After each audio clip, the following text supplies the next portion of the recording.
പ്രിയ പ്രേക്ഷകരെ, വീണ്ടും നമസ്കാരം. ഇന്ന് നമ്മൾ വളരെ ചെറിയൊരു സബ്ജക്റ്റാണ് പറയുന്നത്. അത് പലരും സംശയത്തോടുകൂടി ചോദ്യമായി ചോദിക്കാറുണ്ട്. എന്താണ് അധിമാസം? അധിമാസം ഏതാണ്? അതെങ്ങനെയാണ്? എന്താണ്? പഞ്ചാംഗത്തിലല്ല അധിമാസം എന്ന് കാണാറുണ്ടല്ലോ. അത് അതിൻ്റെ പിന്നിലുള്ള കഥ എന്താണ്? അങ്ങനെ ഒരു മാസം ഏത് മാസത്തിൽ ഏത് വിഭാഗത്തിലാണ് പെടുക എന്നൊക്കെ ഇങ്ങനെ സാധാരണ ചോദിക്കും. അത് സംശയ ന്യായമാണ്. സാമാന്യ ജനത്തിനെ സംബന്ധിച്ചിടത്തോളം സൂര്യമാസം നമുക്കറിയാം. സൂര്യമാസം എന്ന് വെച്ചാല് മേടം, ഇടവം, മിഥുനം, കർക്കടകം, ചിങ്ങം, കന്നി അങ്ങനെ തുടങ്ങി മീനം വരെയുള്ള 12 മാസം. സൂര്യമാസത്തില് ഈ 12 മാസങ്ങൾ സുപരിചിതം. ഇംഗ്ലീഷിലാണെങ്കിൽ ജനുവരി, ഫെബ്രുവരി, മാർച്ച്, ഏപ്രിൽ അതും സുപരിചിതം. പക്ഷെ ചന്ദ്രമാസം ഏതൊക്കെയാണെന്ന് നമുക്കറിയില്ല.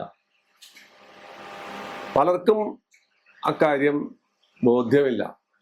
പാട്ടുകളിൽ കേൾക്കും മാഘമാസ പൗർണമി, വൈശാഖ സന്ധ്യ നിൻചുണ്ടിലെന്തേ, അങ്ങനെ ശ്രാവണ പൗർണമി, പുഞ്ചിരിച്ചു, ഇങ്ങനെയൊക്കെയുള്ള വാക്കുകൾ കേൾക്കാം. ഇത് എന്താണ് ഈ ശ്രാവണം? എന്താണ് മാഘമാസം? എന്താണ് വൈശാഖം? ഇതൊന്നും ആർക്കും അറിയില്ല. ചന്ദ്രമാസങ്ങളെയാണ് കവി ഉദ്ദേശിക്കുന്നത്. ചന്ദ്രമാസങ്ങൾ ഏതൊക്കെയെന്ന് ആദ്യം നോക്കാം, എന്നാലേ നമുക്ക് കാര്യങ്ങൾ മനസ്സിലാവും. ശ്രാവണം, ഭാദ്രം, അശ്വിനം, കാർത്തികം,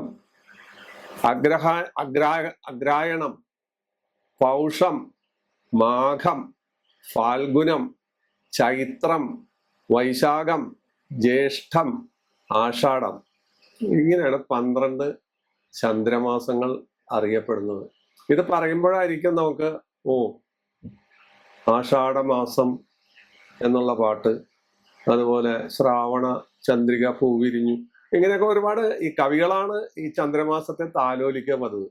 പക്ഷെ ചന്ദ്രമാസത്തെ സംബന്ധിച്ചിടത്തോളം ചന്ദ്രമാസത്തിന് സൂര്യമാസത്തെ അപേക്ഷിച്ച് 11 ദിവസം കുറവാണ്. സൂര്യമാസത്തിൽ 30-31 ദിവസം ഉള്ളപ്പോൾ 11 ദിവസം ചന്ദ്രമാസത്തിൽ കുറവാണ്. എല്ലാ പല മതവിഭാഗക്കാരുടെയും അനേകം വിശേഷങ്ങളെല്ലാം ചന്ദ്രമാസത്തെ ആസ്പദമാണ്. പ്രത്യേകിച്ച് മുസ്ലിം സമുദായത്തിന്റെ റംലാൻ മാസം, ഇപ്പൊ റംസാൻ നടക്കുകയാണ്. അത് ചന്ദ്രനെ ആസ്പദമാക്കിയാണ് വരുന്നത്. ചന്ദ്രനെ കണ്ട് അന്ന് മുതൽ നോയമ്പ്, അത് തീരുന്നതും ചന്ദ്രനെ ആസ്പദമാക്കിയാണ്. ചന്ദ്രനെ ആസ്പദമാക്കി നടക്കുന്ന ഒരുപാട് ഉത്സവങ്ങളും ചന്ദ്രമാസങ്ങളെ ആസ്പദമാക്കി നടക്കുന്ന ഉത്സവങ്ങളും മറ്റ് പല വിശേഷങ്ങളും ഇന്ത്യയിലുണ്ട്, വിദേശത്തുണ്ട്.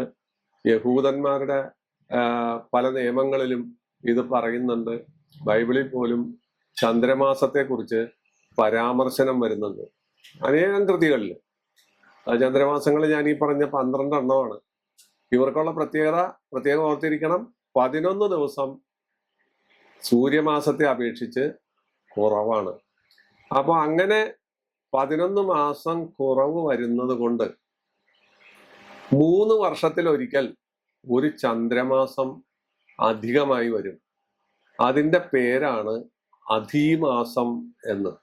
3 വർഷത്തിലൊരിക്കലാണ് ഈ സംഭവം വരുന്നത്. ഈ അധിമാസത്തിന് പേരില്ല. ആഷാഢം, ഭാദ്രം, അശ്വിനം, കാർത്തികം എന്നൊക്കെ പറയുന്ന ആദി പേരില്ല. അപ്പോ ഈ ചൈത്രമാസത്തിന്റെയും വൈശാഖത്തിന്റെയും ഇടയ്ക്കാണ് ഇത് വരുന്നത്.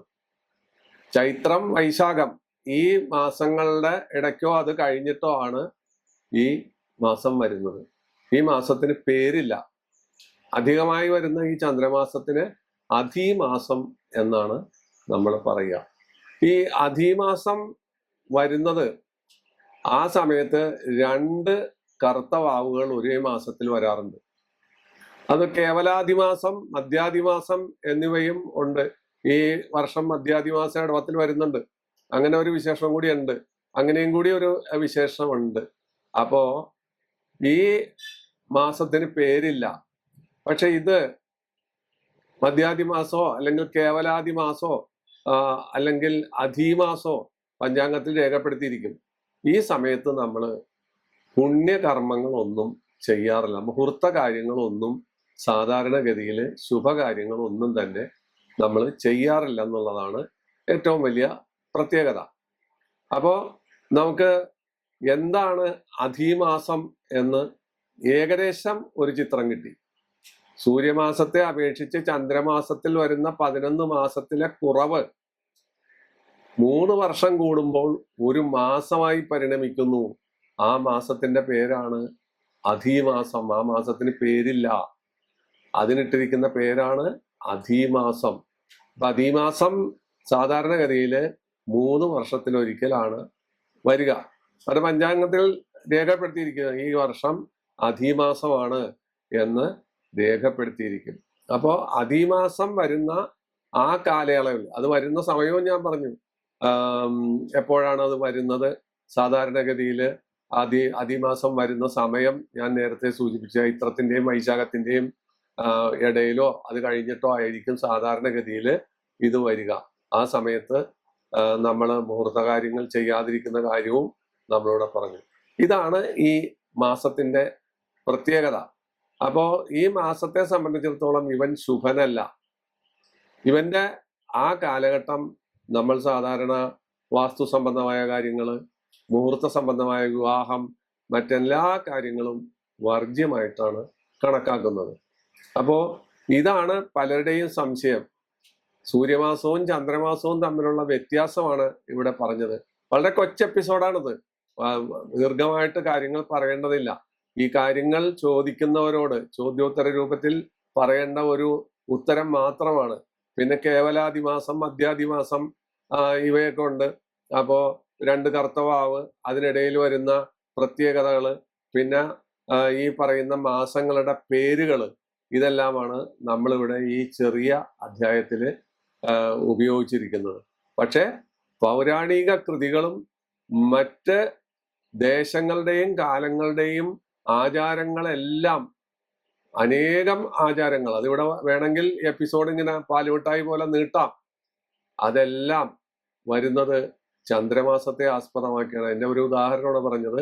മുസ്ലിം സമുദായത്തിന്റെ പെരുന്നാൾ കാലം, നൊയമ്പ് കാലം, അതെല്ലാം ചന്ദ്രനെ കാണുന്നതും ആ ചന്ദ്രനെ ആസ്പദമാക്കി ചന്ദ്രമാസത്തിലാണ് വരുന്നത്. അതുകൊണ്ടാണ് റംസാൻ മാസം പിറക്കുന്നത് വ്യത്യസ്തമായ രീതിയിലാണ്. ഈ വർഷം റംസാൻ മാസം പിറന്ന മാസത്തിലല്ല അടുത്ത വർഷം വരുന്നത്. കാരണം ഒരു മാസത്തെ വ്യത്യാസം അവിടെ വരുന്നുണ്ട്. അതാണ് ഇതിന്റെ കാര്യങ്ങൾ. പണ്ട് ഗ്രീക്കുകാരും യവനന്മാരെല്ലാം യുദ്ധകാര്യങ്ങൾക്കെല്ലാം പുറപ്പെടുന്ന സമയത്ത് ഈ അധീമാസത്തെയും ചന്ദ്രമാസത്തെയും നോക്കി അതിനെ ആസ്പദമാക്കിയാണ് ട്രോജൻ യുദ്ധം പോലും ആരംഭിക്കുന്നത്. ഇതിനെയെല്ലാം നോക്കിയിട്ടാണ് എന്നാണ് ചരിത്രം പറയുന്നത്.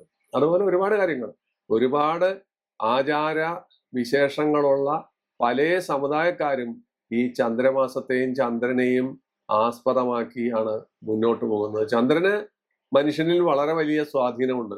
അത് നമുക്കറിയാവുന്ന കാര്യമാണ്. ചന്ദ്രന്റെ സ്വാധീനം നമുക്ക് പൂർണ്ണചന്ദ്രൻ ഉദിക്കുമ്പോൾ വേലിയേറ്റം വരുന്നതും, അതുപോലെ കറുത്തവാവ് സമയത്ത് ആസ്മ രോഗിക്ക് ശ്വാസമുട്ട് അനുഭവപ്പെടുന്നതെല്ലാം ചന്ദ്രന്റെ സ്വാധീനത്തെയാണ് കാണിക്കുന്നത്. അതുപോലെയുള്ള ഒരുപാട്, അതെല്ലാം നമ്മൾ പറഞ്ഞ പല എപ്പിസോഡുകളിലും പറഞ്ഞ കാര്യങ്ങളാണ്. അപ്പൊ അതുകൊണ്ട് ആവർത്തിക്കുന്നില്ല. അധീമാസം എന്താണ്, അധീമാസത്തിന്റെ പ്രത്യേകത എന്താണ്, അധീമാസം എങ്ങനെ ഉണ്ടാകുന്നു എന്ന് വളരെ ചുരുക്കമായി പറഞ്ഞ് ഈ അധ്യായം അവസാനിപ്പിക്കുന്നു. വീണ്ടും നമുക്ക് കൊച്ചു കൊച്ചു എപ്പിസോഡുകളിലൂടെ, കൊച്ചു കൊച്ചു അധ്യായങ്ങളിലൂടെ നമുക്ക് അറിവുകൾ പകരാം. വീണ്ടും കാണാം. നന്ദി.